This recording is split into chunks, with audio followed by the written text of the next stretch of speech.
की संतति होई। परीक्षित जी, तुम अपराध करोगे, शराब घड़ा भरना होगा और मरगट का कर चुकाना होगा। ये अगर शर्त मंजूर है तो तुम्हारे पति को हम गदा से मनुष्य अवश्य बनाऊंगी।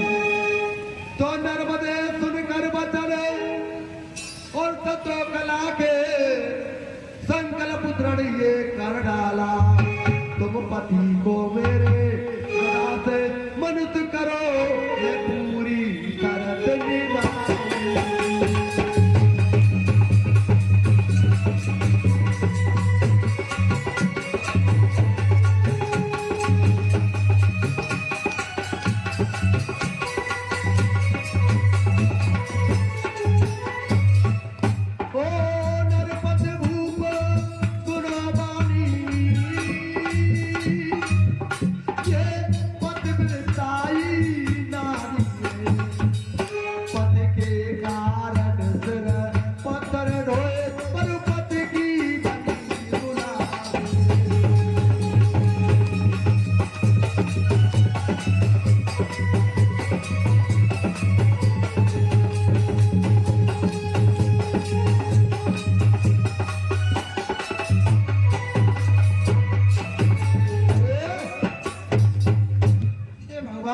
पति की खातिर मैंने जब सर से बोझ पत्थर ढोए हैं तो पति को मैं मनुष्य रूप में देखना चाहती हूँ। मेरा पुत्र जो पुत्र होगा मैं वरदान देती हूँ और वचन लेती हूँ दृढ़ संकल्प से, और मैं तुम्हारे वचन का पालन अवश्य करूंगी। एक ने वचन कहे नर्मदे ने जल में दर कन्या ने हाथ लिया। मारो राजा त्रिशंकु पर तो गदा से तुरंत ही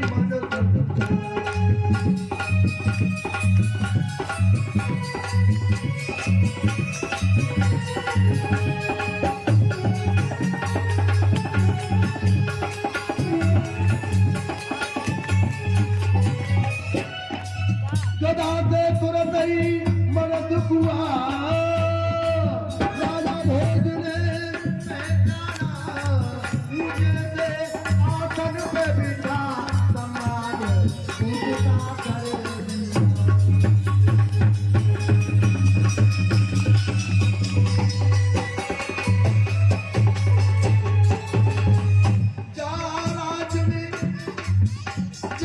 राज में भागी दिलीप हुए और राजा सगर खानदान हुआ। तो राजा के भागीरथ परिवार में ऐसा नाम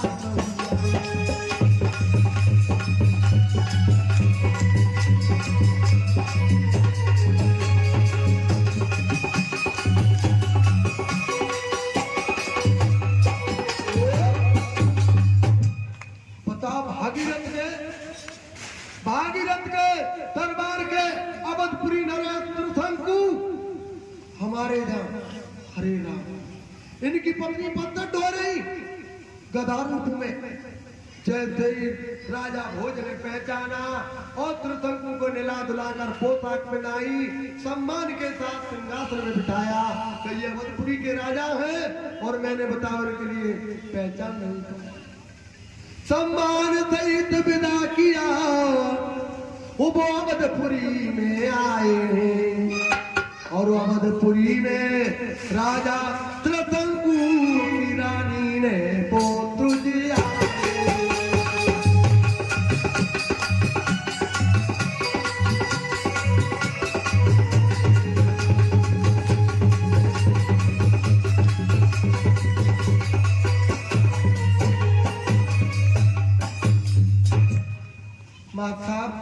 अवध में जब आ जाते हैं रानी नर्मदे के पुत्र हुआ जिसका नाम हरिश्चंद्र परा। इधर काशी में शादी शतोकला की भई जिसकी गोद से पुत्र हुआ जिसका नाम कालू परा। कालू राजा हरिश्चंद्र के 99 यज्ञ की राजा हरिश्चंद्र ने 99 एक नहीं 99 यज्ञ की 99। अगर एक यज्ञ और मन लेते तो संसार में कोई उन्हें हराने वाला नहीं था। माता नर्मदा ने कही बेटा हम गदा से मनुष्य बना दूंगी लेकिन मेरी शर्त है क्या शर्त है कि देखो महाराज मेरी शर्ती है, हमारी शादी होगी काशी में, हमारी शादी होगी काशी में, और ये अवधपुरी त्रिशंकु की पत्नी नर्मदेश के गोप से पुत्र होगा जिसका नाम हरिश्चंद्र पड़ेगा, इसकी कोख से जो पुत्र होगा उसका नाम हरिश्चंद्र पड़ेगा, और मेरी कोख से पुत्र होगा जिसका नाम कालू पड़ेगा, कालू। एकादशी व्रत रही हो पति बिरता जितने जबते शुद्ध सवारी हो और एकादशी व्रत रही हो और एक पति की नारी हो, कोई इस कारण को समझ सकती है और नहीं कोई इस कारण को समझ सकता है। राजा भोले कहने लगे हमारे महलों में 3-3 नारी हैं और हमें जब तक भोजन न करा देती हैं तब तक हमारी पत्नी पानी भी नहीं पीती है। हमारी पत्नी से ज्यादा पतिव्रता कोई संसार में नहीं है। एक ऋषि की मम्मी है, एक नीतू है, देवता बोले तो बहुत बड़ी पतिव्रता है। और तो देखिए आज पूरे नगर में खबर फैला गई, ए मंत्री सिपाहियों सारी खड़नी में आवाज लगा दो, जो एकादशी व्रत रही हो और जो पति एक पति की नारी हो वो इस कारण को जानने के लिए हमारे दरबार में आए। राजा भोज की रानी तीनों आई है और एक एक कर सब आई है, पर सबने गदा बताया है पर कोई समझ नहीं पाई।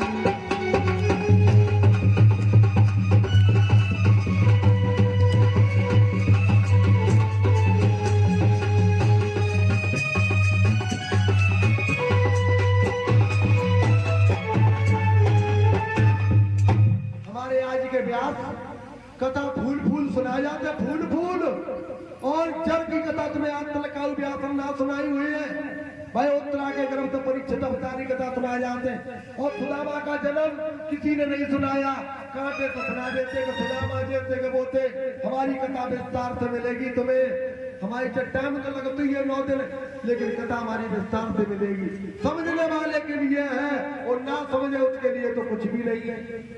क्या तुलसी पिछले पाप से हर चर्चा न जाए, जिसे मतलब हर चर्चा उसी को स्वाती है, जो भगवान का भक्त प्रिय है उसी को चर्चा स्वाती है, और नहीं तो बड़े बड़े धंधे में मस्त हो जाते। ये धन माया तुम्हारे साथ नहीं जाएगा। माया के दीवानों सुनो, राम नाम के हीरा मोती मैं बिक रहा हूँ गली गली, ले लो रे भाई राम के प्यारे आवाज लगाऊं गली गली। जितने लूटे हीरा मोती वो तो माला माल हुए, धन दौलत के बने पुजारी आखिर में कंगाल हुए। माया के दीवानों सुन लो, एक दिन ऐसा आएगा धन दौलत माल खजाना सभी पड़ा रह जाएगा। कालबली का पर तमाचा हंस विदा हो जाएगा। ये माया तुम्हारे संग नहीं जाएगी, ये धन दौलत यही पड़ी रहेगी। जब कालबली को चाटा पड़ता है तो सारा यही सामान पड़ा रह जाता है, कुछ भी संग नहीं जाएगा।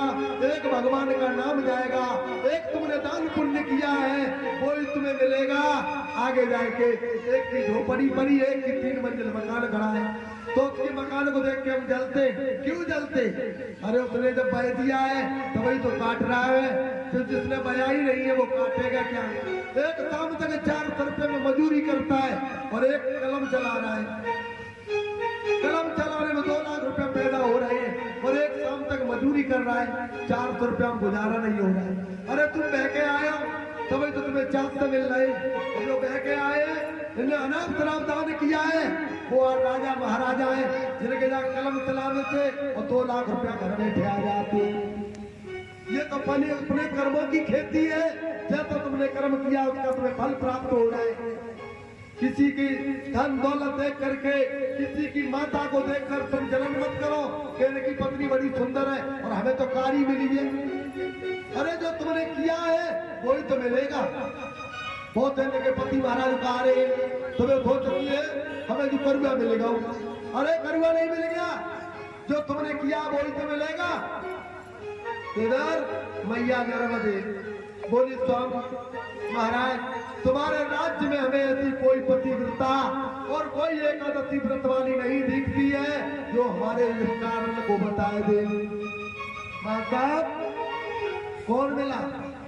सारे नगर में लूटोला पीटा, मैतर की कन्या एक पाई है। एक मैतर की कन्या जिसका नाम था सतोकला। सतोकला कहने लगी, क्या बात है, तुम्हारे महाराज ने हमें क्यों बुलाया है?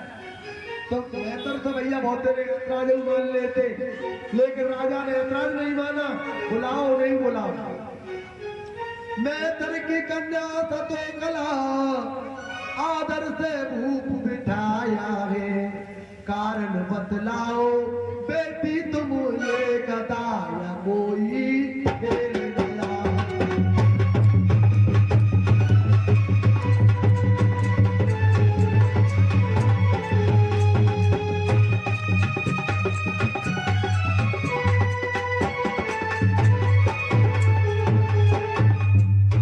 मैतर की कन्या से गई, बेटी ये देखो ये कारण क्या है? ये लड़की इसके साथ में ये गधा चरा चौटा है, इस पे काम नहीं कराती है, काम खुद करती है और उसे भोजन खिलाकर झूठा अपना खाती है। ये कारण क्या है? मैत्र की कन्या बोली, महाराज बताऊं? हाँ बताओ। कि देखो राजन, ये इसकी पत्नी है और ये गधा जो बंधा है ये इसका पति है। ये पति है। पति? हाँ। अरे अवधपुरी नरेश, राजा त्रसंकु है। ये गाय के श्राप से गधा बने हुए हैं और ये पत्नी इसकी नर्मदे है। पति की खातर इसने पत्थर ढोए हैं सिर पर। ये पत्नी है, पत्नी का धर्म है पति की खातर अपने जान कुर्बान कर दे। और जो पति के कंधों पर धर कर जाती है, पहले मरती है, वो स्वागल पति सौभाग्यवती होती है जो पति से पहले जाती है और पति के बाद में जाती है। अब आगे कट पाओ। बोल वृंदावन बिहारी लाल की।